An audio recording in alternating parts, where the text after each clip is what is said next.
Good day, everyone. I want to thank y'all so much for joining me. This is going to be a really super quick video and a super quick recipe I wanted to share with y'all. Many years ago, when I had the inn and working there, working very hard, right behind the inn was the VFW, and a fellow innkeeper would have, I'm not sure how many days a week, but she would hold an exercise class, and you know, every once in a while we'd have a little bit of fun. So, and she would gift us little, some like these little cookbooks. And I've got this one, and this has been like 20 years or more ago. But anyway, want to share this particular recipe with you. It is a spicy garbanzo bean soup. It is actually, you can make it stovetop. Mix everything in, have it ready within a half an hour. I'm gonna have a long day, so I'm gonna put mine in the slow cooker, and that's how I've been cooking it all these years anyway. But a small can, 15 ounce, I believe, rinsed and drained of garbanzo beans. I've got, now this is a 7-ounce can of green chilies, not the chopped jalapenos, but the green chilies, fire roasted. And this is what they look like. I can tell you the fire roasted chilies really give a lot of flavor and very little calories. A half a teaspoon of garlic powder, a teaspoon of cumin, and I have here a couple of cups of defrosted hash browns. If I can get these out. Defrosted hash browns. You can tell I'm cleaning out my freezer and doing a few things. And I'm adding 16 ounces of, and the recipe did call for the spicy hot tomato vegetable juice. If you don't want it spicy hot, then use just tomato juice. This is really not that hot. I find that it's seasoned, but not hot.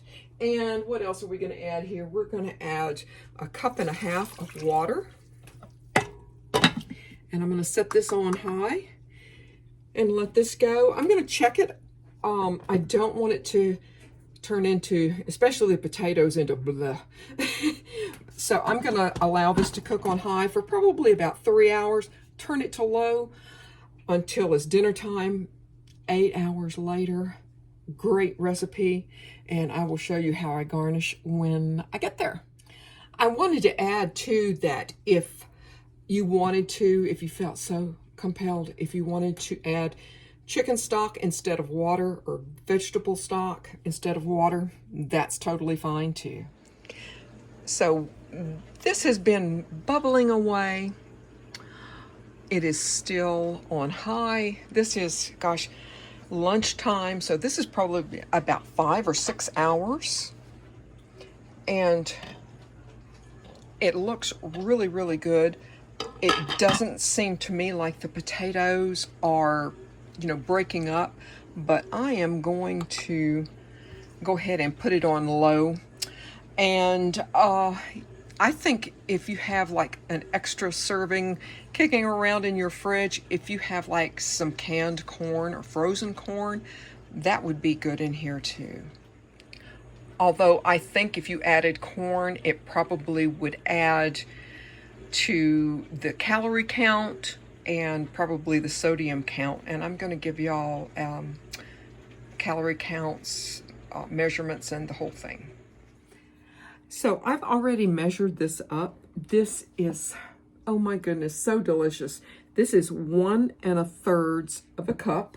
And I'm going to read it right from the book here. That is 200 calories, 7 grams of protein, 42 grams of carbs, 6 grams of fiber, 1.5 grams of fat, 0 cholesterol, 800 of milligrams of sodium. I'm going to put a little bit, just a little bit, if I can, of cheddar. If you want to, if you don't want to do the cheese, you can certainly chop some green peppers. That will add a little bit of texture, a little bit of fiber, and not many calories, or virtually none. But this is so good. A little bit of pepper, and I rarely salt this when I'm cooking for y'all, rarely, because I want to know that, let me taste. I personally would not need any salt with this. You do you, but this is healthy, healthy, healthy, and easy. It can't get any easier. I want to thank y'all for joining me here home at the Hollow, and I always hope to see you again. Goodbye, y'all.